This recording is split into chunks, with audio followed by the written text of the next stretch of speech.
एक महीने बाद शालिनी इंदौर जल्दी आकर सांझी को ढूंढने लगी।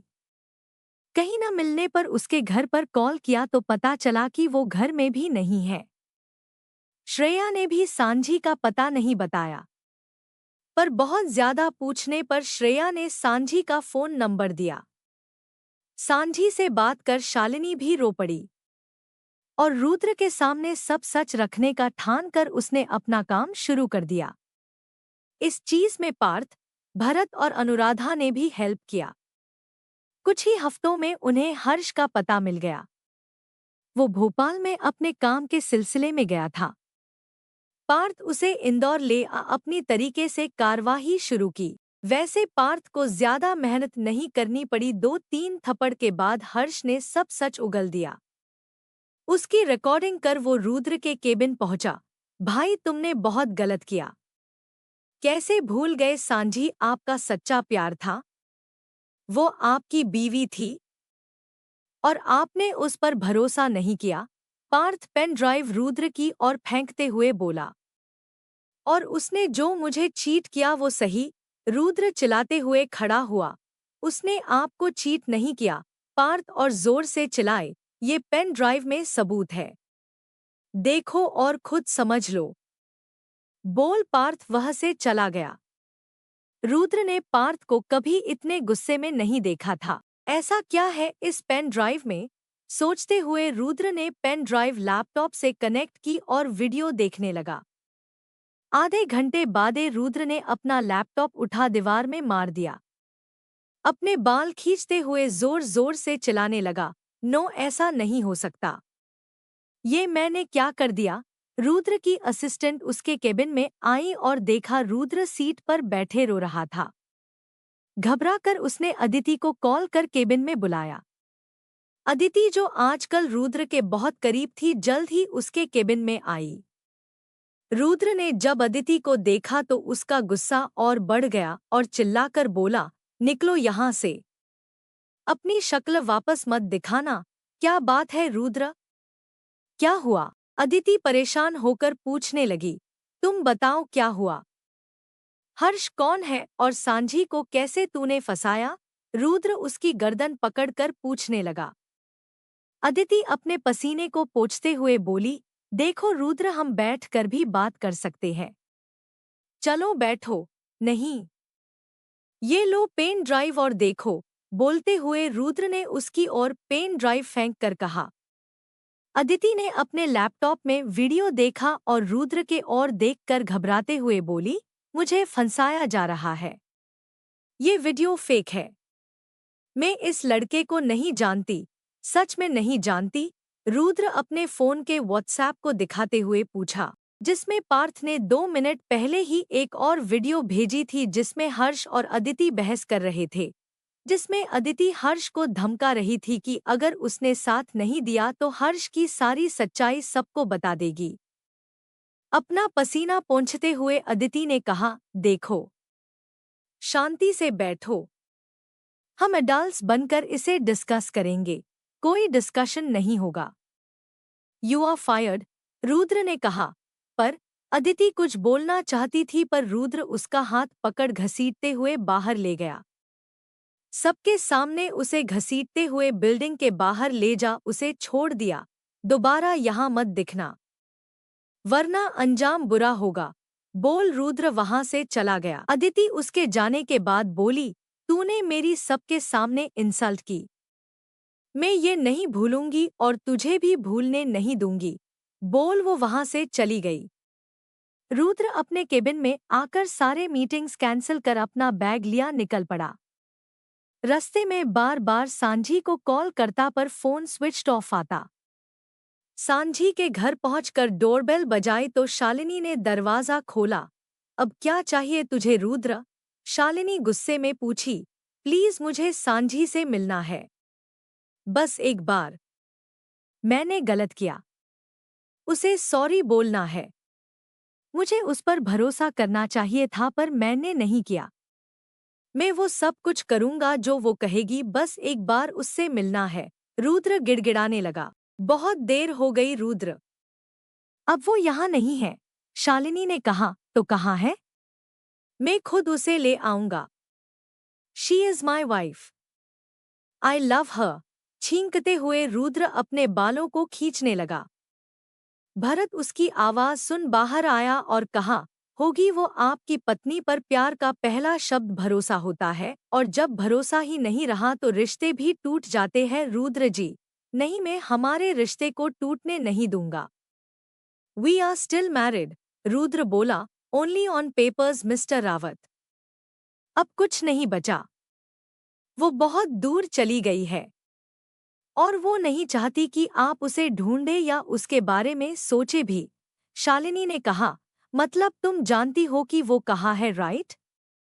प्लीज बताओ, मैं सब ठीक कर दूंगा। इस बार कोई गलती नहीं, प्रॉमिस, बोल। रुद्र ने शालिनी के हाथ पकड़ा। I am sorry Rudra, she doesn't want to be found. तुम्हें उसका डिसीजन रिस्पेक्ट करना चाहिए। अगर भगवान ने चाहा तो तुम दोनों फिर से मिलेंगे, पर प्लीज अब उसे और परेशान मत करो। शालिनी अपना हाथ खींचते हुए बोली। प्लीज शालिनी। रुद्र सुबकते हुए जमीन पर घुटनों के बल बैठ गया। आई एम सॉरी, बोल। शालिनी अंदर चली गई। भरत रुद्र को संभालते हुए उसे सोफे पर बिठाया और कुछ देर बाद रुद्र वहां से चला गया। रुद्र को पता था शालिनी सांझी की बेस्ट फ्रेंड है और वो उसे कभी धोखा नहीं देगी, इसलिए वो कभी रुद्र को उसका पता नहीं बताएगी। रुद्र अपने कनेक्शंस के जरिए सांझी को ढूंढने लगा। अब वो बस दो ही काम करता, सांझी को ढूंढना और बाकी का टाइम अपनी कंपनी संभालना। वो जैसे मशीन बन गया हो और स्माइल करना भूल गया हो। जब मानवी और अभिमन्यु उसे देख परेशान हो गए तो पार्थ ने उन्हें सब कुछ बता दिया। सांझी से प्यार करना, कोर्ट मैरिज, अदिति का खेल और दोनों का बिछड़ना। इसे सुन मानवी भी रो पड़ी और रुद्र का ज्यादा ख्याल करने लगी। अभिमन्यु का दिल भी पिघल गया और अपने बेटे को मुंबई ऑफिस संभालने कुछ महीनों के लिए भेज दिया।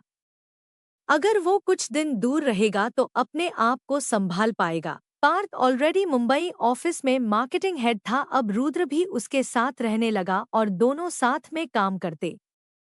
पर रुद्र ने सांझी को ढूंढना बंद नहीं किया था। पार्थ भी नहीं जानता था सांझी किधर है। उसने शालिनी से पूछा भी पर उसने कुछ भी नहीं बताया। रुद्र ने तो शालिनी के कॉल्स भी रिकॉर्ड करने लग गया, पर शालिनी सांझी से बात नहीं करती थी। एक्चुअली सांझी ने उसे मना किया था, ये बोलकर कि रुद्र उस पर कड़ी नजर रखेगा और शायद कॉल्स रिकॉर्ड करेगा। ऐसे ही दिन बीतते गए और साल 2 साल हो गए। 2 साल बाद रुद्र ने बिजनेस और एक्सपैंड कर दिया। पार्थ भी काम में बिजी हो गया था। शालिनी ने भी एमबीए में टॉप किया और उसे एक अच्छी नौकरी मिल गई। नौकरी दिल्ली में लगी थी तो वो भी वहीं शिफ्ट हो गई। भरत और अनुराधा ने अपने घर में अपने प्यार के बारे में बताया। घर वाले ने स्टार्टिंग में मना कर दिया, पर धीरे धीरे उन्होंने अपना लिया। दोनों की जॉब अहमदाबाद में थी तो दोनों वहीं शिफ्ट हो गए।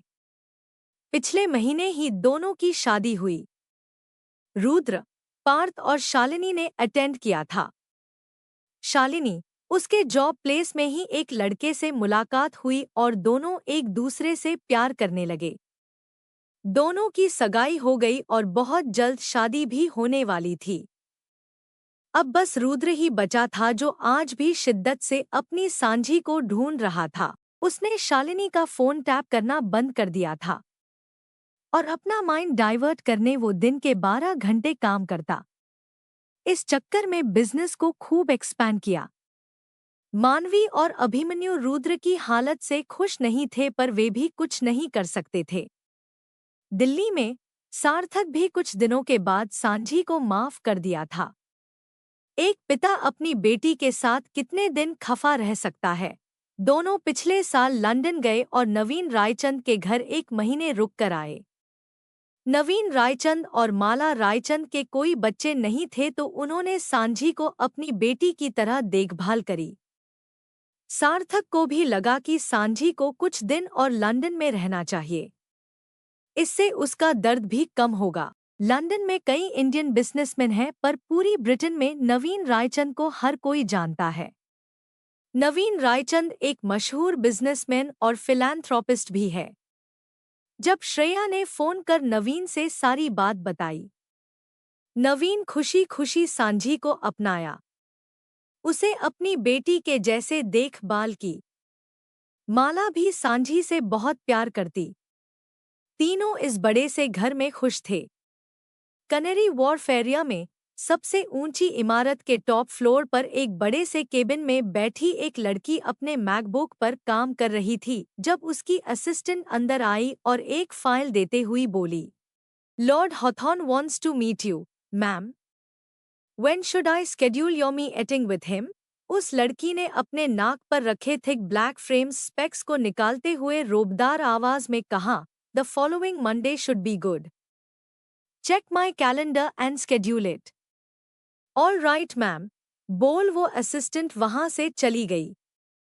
वो लड़की अपना कॉफी लिए सीट से उठकर सामने रिवर थेम्स की ओर देखने लगी। लाइट ब्लू कलर का फॉर्मल पैंट्स, ऊपर व्हाइट कोलोर की टॉप, लाइट ब्लू कलर का ब्लेजर, एक हाथ में वॉच दूसरे में बारीकी से बना हुआ गोल्ड ब्रेसलेट, कानों में गोल्ड के टॉप्स, बालों को टाइटली बांधकर छोटी बना, फेस पर हल्का सा मेकअप, होंठों पर पिंक कलर की लिपस्टिक लगाए वह लड़की बहुत खूबसूरत लग रही थी। एमा, नवीन रायचंद उसके दरवाजे को नॉक कर अंदर आए और वो लड़की पीछे मुड़कर उन्हें देखते हुए स्माइल करके गुड मॉर्निंग विश करती है। Good morning to you too, Sanjhi. Naveen wish करते हुए आगे रखे कुर्सी पर बैठ गए। सांझी भी उनके सामने बैठ गई। उसके सामने उसका नेम प्लेट रखा था, सांझी सिंघानिया, मैनेजिंग डायरेक्टर डॉट सांझी। लंदन आकर एमबीए खत्म कर अपनी खुद की कंपनी खोलकर चलाने लगी। पहले तो ये कंपनी नवीन रायचंद की सिस्टर कंसर्न थी, यानी फंडिंग नवीन जी ने की थी, पर पूरी कंपनी सांझी ने चलाई। पहले ही साल में कंपनी ने इतना मुनाफा कमाया कि सांझी ने नवीन जी के पैसे वापस कर ये कंपनी अपने नाम कर ली। उसकी कंपनी हाइड्रोपोनिक्स तकनीकी से फसल उगाती है, और क्योंकि आजकल मार्केट में इको फ्रेंडली आइडियाज की बहुत वैल्यू है, सांझी का बिजनेस 6 महीने के अंदर ही प्रॉफिट्स बनाने लगी और 1 साल के अंदर सारे क्रेडिटर्स को पैसे वापस कर दिए, नवीन जी को मिला के। आज इस कंपनी के कई शाखाएं हैं, लंदन, दुबई, कुवैत और अब मुंबई में भी। भारत में आबादी के कारण वैसे ही जमीन मिलना मुश्किल है, ऊपर से बहुत कम जमीन फार्मिंग के लायक बची है, तो सांझी को अपना बिजनेस भारत के हर गांव में फैलाना था। यही उसका सपना था। तुम्हारा चेन्नई वाला प्रोजेक्ट फाइनल हुआ? नवीन ने पूछा। जी मामा जी, अगले हफ्ते में चेन्नई जा रही हूँ और फाइनलाइज करके ही लौटूंगी, सांझी मुस्कुराते हुए बोली।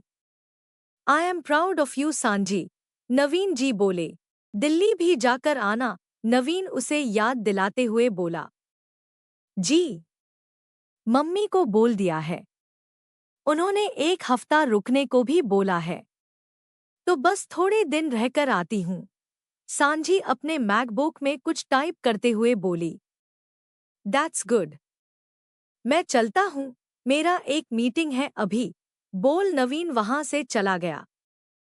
सांझी को देखकर कोई भी बोल नहीं सकता था कि उसकी शादी हुई है। सिर्फ नवीन और माला जानते थे इस बात को। लंदन तो अभी भी उसे सिंगल ही समझता। एक गोल्ड चेन पहना करती थी सांझी, उस चैन में एक छोटा सा डायमंड स्टोन, बस वही उसका मंगलसूत्र था जो देखने में एक साधारण डेली वेयर नेकलेस लगता, और इस वजह से कई लड़के उसे देख मोहित हो जाते और कईयों ने तो शादी के लिए प्रपोज भी कर दी। सांझी हंसकर सबसे कहती, sorry guys, I am married. Married to हुम?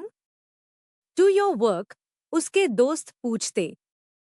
सांझी इस सवाल का जवाब हमेशा अवॉइड करती और हल्के से अपनी गर्दन हाँ में हिलाते हुए हंस देती। उसके सारे दोस्त जानते थे सांझी कितनी मेहनती है। एमबीए करते वक्त भी वो बहुत सीरियस होकर पढ़ती थी। इसी वजह से यूनिवर्सिटी में टॉप किया था उसने, वो भी ऑक्सफोर्ड यूनिवर्सिटी से। पढ़ते वक्त उसकी मुलाकात सान्या और उसका जुड़वा भाई अभिषेक से हुई। फिर कुछ और दोस्त बने, रोनाल्ड, पालवी और मानव। सान्या और मानव का बचपन से चक्कर चल रहा था। रोनाल्ड की सगाई हो गई थी। बचे थे तो सिर्फ अभिषेक और पल्लवी। वैसे सबके मुताबिक सांझी भी सिंगल थी। अभिषेक तो हाथ धोकर सांझी के पीछे पड़ा था और सांझी ना करती।